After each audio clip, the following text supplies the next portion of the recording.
Bilasizmi, juda ham ko'p eshitgan bo'lsangiz kerak, sevgisi uchun uyidan qochib ketgan qizlar, sevgisi uchun bir yigit uchun masalan o'qishini 4-kursini yoki bo'lmasam bakalavrini tashlab turmushga chiqqan qizlar, sevgisi uchun vatanidan kechib boshqa vatanlarga ketgan qizlar. Ya'ni aynan shunaqa sevgisi uchun ota-onasidan kechgan erkaklar, sevgisi uchun bilmadim, yana dunyoni ming bir ahvolidan kechgan u uylangandan keyin yoki bo'lmasam turmushga chiqqandan keyin oilalik bo'lgandan keyin bu insonlar sekin-astalikda voy bu meni ko'zim ko'r ekan deyishadi. Bu inson, bu ayol bunday emas edi-ku deydi yoki bo'lmasam ayollar ham aytadi. Bu erkak bunday emas edi-ku deydi. Meni erkagim boshqa edi, men turmushga chiqqan erkak boshqa edi. Ko'zim ko'r bo'lganmi deydi. Ayni shunaqa ko'zi ko'r sevgining umri 2 yil bo'ladi.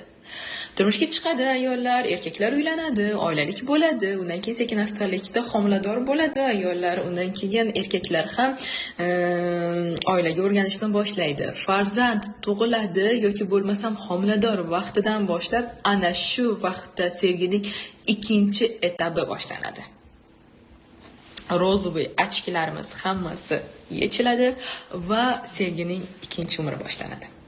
Ikkinchi umri esa mana bu yerda sekin-astalikda ayollar erkaklarni o'rganishni boshlaydi.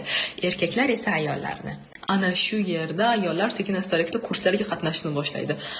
Bu erkakni men tushunmayapman, nimaga bu ma'shuqa baxtli, nimaga u o'tib ketayotgan ayol baxtli, men baxtli emasman deb. Nima uchun men erimni tushunmayapman? Boshqa insonlar misol tushunyapti bu erimni yoki bo'lmasam boshqa insonlar erkagini tushunyapti. Nima uchun men erkagimni tushunmayapman deydi. Mana shu yerda sevgining ikkinchi etapi boshlanadi. Har bir insonning, har bir ayolning va har bir erkakning o'zini sevgi tili bor. Aytdim-ku hikoyaning boshida, atirgulning o'zini tili bor edi va kaktusning o'zini tili bor edi. Kaktus ham masalan qumda yashaydigan bir o'simlik, atirgul bog'da yashaydigan bir o'simlik. Bunga quyosh kerak bo'lsa, bunga esa yomg'ir kerak. Ammo ikkisi ham o'simlik. Ana shunday. Siz atirgul bo'lishingiz mumkin, yoningizdagi insoningiz kaktus bo'lishi mumkin, faqatgina uni tushunish uchun uni sevgi tilida gaplashasiz. Va u ham sizni tushunish uchun sizning sevgi tilingizda gaplashadi. Men sizga hozir sevgi tilini aytib bermoqchiman. Insoniyatning sevgi tili 5 xil bo'ladi. Bu narsani men o'zim mana yaqinda bildim va o'zimni hayotimda qo'llashni boshladim. Meni erimni sevgi tilini men 7 yil deganda endi bildim. Mana shu kurs mobaynida men har xil kitoblar o'qiyman, oilaviy kitoblarni. Gary Chapman degan bir yozuvchining kitobi qo'limga tegdi, menga sovg'a qilishdi bu kitobni. Undan keyin Gary Chapman kitobida sevgining 5 tili degan bir kitobi bor va buni o'qishni boshladim. O'qiganimdan keyin o'zimni hayotimda qo'llashni boshladim. Haqiqatan shunaqamikin deb. Va qo'llashni boshlaganimdan keyin mana 3-4 kun oldin Burak bilan borib, Burak menga audio olib berdi, sovg'a qildi. Undan oldin ham sovg'a qilardi, lekin undan oldin men Burakni sevgi tilini bilmas ekanman. Hozir esa sizga mashu sevgi tillarini aytib beraman. Hamma insonning, ya'ni butun hamma insonning faqatgina 5 sevgi tili bo'ladi. Mana bir u 5 sevgi tilimdan bittasi meniki bo'lsa, bittasi boshqa insonniki, bittasi sizniki, ana shunaqa. Xo'sh, sevgi tillarining birinchisi nima? Hozir voice chatga bir qarab o'taman. Voice chatim ham chunki bo'lyapti, hamma eshityaptimi? Yo'qmi? Yaxshi, voice chat 500 odam va bu yerda 1600, 1700 odam buni screenshot qilishim kerak. Hammangizni sevaman. Xo'sh.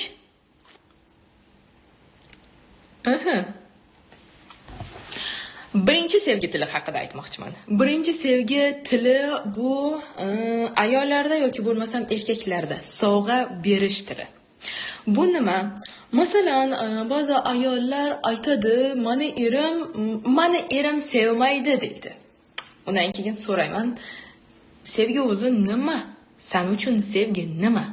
Ba'zi birlari aytadi, meni erim sevmaydi, menga masalan ухаживать qilmaydi, menga sovg'a bermaydi, gul bermaydi, bilmadim qandaydir bir boshqalarni anaqasi eri gullar beradi, meni erim umuman gul bermaydi. Mana bu ayolni sevgi tili sovg'a.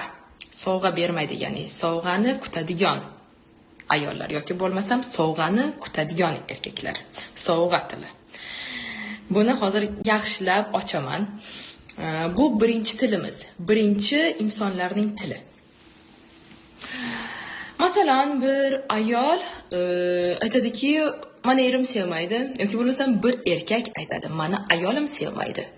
Undan keyin aytasiz, nimaga sevmaydi? Seni qara uyda yordam beryapti senga, undan keyin har kuni keladi, ketadi, seni quchoqlaydi. Yo'q, bu sevgi emas. Menga sovg'a bermaydi.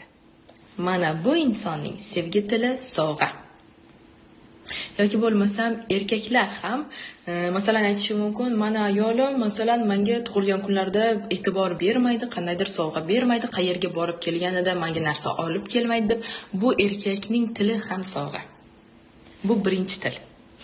Ikkinchi til tasdiqlovchi so'zlar. Tasdiqlovchi so'zlar masalan bo'lishi mumkin, ayollar aytadi, meni erim sevmaydi yoki bo'lmasam erkaklar aytadi, meni xotinim sevmaydi. Undan keyin bu erkakka aytasiz, nima uchun seni xotining sevmaydi? Qara, uylarni yig'ishtiryapti, ovqatingni qilyapti, uborkani qilyapti, sovg'alarni beryapti. Yo'q, men uchun sevgi bu tasdiqlovchi so'zlar. Meni maqtamaydi. Meni ishga ketayotganimda misol shirin so'zlar bilan kuzatmaydi. Yoki bo'lmasam men bir narsa qilganimda молодец, bravo, siz zo'rsiz. Siz bu narsani juda ham yaxshi uddalaysiz. Bu narsada zo'rsiz. Bu ishda zo'rsiz. Bilmadim, yotoqda zo'rsiz yoki bo'lmasam ishingizda eng zo'risiz yoki bo'lmasam ketayotganda voy juda ham chiroyliksiz deb shunaqa shirin so'zlar, maqtov so'zlari, tasdiqlovchi so'zlar. Siz to'g'risiz. Mana shu bu erkakning sevgi tili. Bu erkakka kerak emas sovg'alar. Bu erkakka kerak emas uydagi bilmadim qandaydir bir yig'ishtirishlar, ovqatlar, undaylar, bundaylar. Hozir hammasini siz o'ylab eshitsangiz gup etib uradi. Mana mashi ekan meni tilim deysiz. O'zingizni hali sevgi tilingizni men agar 80% bilmasangiz kerak. Na o'zingizni sevgi tilingizni, na erkagingizni sevgi tilingizni. Mana shu yerda muammolar boshlanadi. Chunki kaktus bilan atirgur bir-birini tillarini bilmaydi. Undan keyin bu ikkinchi sevgi tili edi. Maqtovlar, tasdiqlovchi so'zlar, ishga ketayotganda bu erkakni yoki bo'lmasam bu ayol bo'lishi ham mumkin. Ayollarda ham bor-ku sevgi tili. Ayollarga masalan, bravo, namuncha shirin chiqibdi ovqating, voy, namuncha chiroylisan yoki bo'lmasam to'ppa to'g'ri aytyapsan. Shu joyda sen zo'rsan, bu joyda zo'rsan. Shirin til, maqtov so'zlar, tasdiqlovchi so'zlar. Bu bizlarni ikkinchi sevgi tilimiz. Uchinchi sevgi tilimiz yordam berish. Ayollar aytadi, meni erim sevmaydi. Nima uchun seni ering sevmaydi? Sovg'a beryapti, maqtayapti seni. Yo'q, uyda menga yordam bermaydi. Bilmadim, ovqat qilishga yoki bo'lmasam uylarni yig'ishtirishga, bolalarga qarashga menga yordam bermaydi bu erkak. Undan keyin erkaklarga aytasiz, meni ayolim sevmaydi. Nima uchun seni ayoling sevmaydi? Chunki menga yordam bermaydi. Bilmadim, qandaydir bir ko'chadagi bir narsalarni, daraxtlarni kesishga yoki bo'lmasam bir narsalarni qilishga bir narsalarni qilishga mana ayolim yordam bermaydi. Undan keyin aytishingiz mumkin, nimaga seni mana shu bu bizni uchinchi sevgi tilimiz. Bu sochim men o'zimga shunaqangi yomon ko'rinyapti hozir. Shuning uchun menimcha men efirni boshidan boshlab oxirigacha sochimni o'ynayapman. G'ashingizga tegyapman, bilaman. Mana bu oxiri chiroyli qilib olay. Ana, bo'ldi. Bu oxiri. Boshqa tegmayman sochimga. Hozir o'tirib bo'ldi qilsangchi deyapgandirsiz, sochingni o'ynama deb. Endi kostyum o'ynashni boshlayman. Uchinchisi, demakki, nima? Yordam berish. Bu ayolning sevgi tili bu yordam ekan.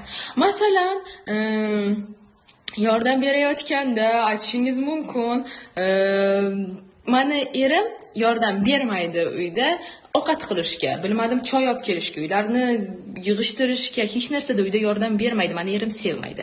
Bu ayolning yoki bo'lmasam bu erkakning sevgi tili yordam berish. Endi bizda 4-chi sevgi tilimiz bor. 4-chi sevgi tilimiz bu quchoqlash, tegilish, massaj qilish, sochlarni o'ylash. Undan keyin bu erkak aytadi, "Meni ayolim sevmaydi, menga hech ham massaj qilmaydi, meni quchoqlamaydi, ketayotganda quchoqlamaydi, kelganda quchoqlamaydi." Yoki bo'lmasam ayollar, "Meni erim sovg'a beradi, pullar ishlatadi, mani sevgi tilim emas yoki bo'lmasa mani sevmaydi erkagim. Mani quchoqlamaydi bu erkak." Bu ayolning sevgi tili esa quchoqlash, tegilish, undan keyin qandaydir bir laskalar deymiz, fizический laskalar. Va shu yerda aytaman sizga, bolalar, mana kichkina yosh bolalar, men o'zimda ham bu narsani sinadim. Agar bolalarni ko'proq o'psangiz, quchoqlasangiz, fizический, ayniqsa men bu nima edi, o'pib tashlab, bunaqa o'ynab, shunaqa narsa qilsangiz, bu bola boshqa bolaga o'pilmagan, quchoqlanmagan bolaga qaraganda o'zini erkinroq tutadi. O'zi bu dunyoda juda ham tezroq, boshqacharoq rivojlanadi. Bolalaringizni ham o'ping, quchoqlang. Bu nimada tasdiqlangan narsa, statistika bo'yicha tasdiqlangan narsa. Men o'zim ham Zaynab qizimdan ko'ra, masalan, Selin kichkina bo'lgani uchun bo'lsa kerak, ya'ni har soniyada o'paman, quchoqlayman, tishlayman, qiynayman va Selin Zaynabga qaraganda juda ham bir boshqacha rivojlangan qiz. Juda ham tez rivojlangan qiz. Va o'zingiz ham bu narsani sinashingiz mumkin. Va shu narsa, bu quchoqlash, o'pish, ayollar ham aytishi mumkin. Erim tundasi meni quchoqlab uxlamaydi. Meni sevgi tilim shu. Bu 4-chi sevgi tilimiz bizda. Demakki, qanday sevgi tillarimiz bor ekan? Hozir 5-chisini aytganimdan keyin sizdan so'rayman, hammasini yozing, konspekt qiling. Bunaqa bekordan bekor eshitish yo'q, hammasini yozishingiz kerak. Men efirni saqlayingiz qilmayman. 5-chisi. Birga vaqt o'tkazmaydi. Mani sevgi tilim bu. Mani o'zimni sevgi tilim bu ekan. Men 7 yil deganda bu narsani bildim. Bu kitobni o'qiganimdan keyin aytdimki, "Hilola, seni sevgi tiling nima?" dedim. Shu vaqtda kitobni o'qiganimda qaradim va bildim, Hilolani sevgi tili birga vaqt o'tkazish ekan.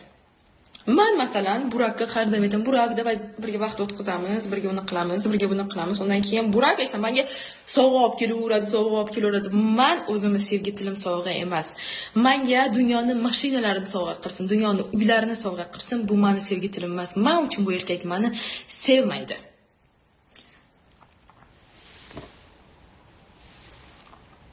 Mani bu erkak sevmaydi deb o'ylayman. Mani sevgi tilim bu emas. Undan keyin Burakni esa, Burak bilan masalan anaqa qilamiz, nima edi, birga vaqt o'tkazaylik. Burak, kel, bilmadim, aylanaylik desam, aylanadi men bilan. Voy xudoyim. Aylanadi men bilan, lekin Burakni sevgi tili aylanish, birga vaqt o'tkazish, bilmadim, qandaydir bir filmlarni ko'rayotganda birga gaplashib o'tirish emas ekan. Burakni sevgi tili masalan sovg'a berish ekan. Men bu kitobni o'qiganimdan keyin Burakka anaqani berdim. Sovg'a berdim. Sevgi tili sovg'aligini men bildim chunki.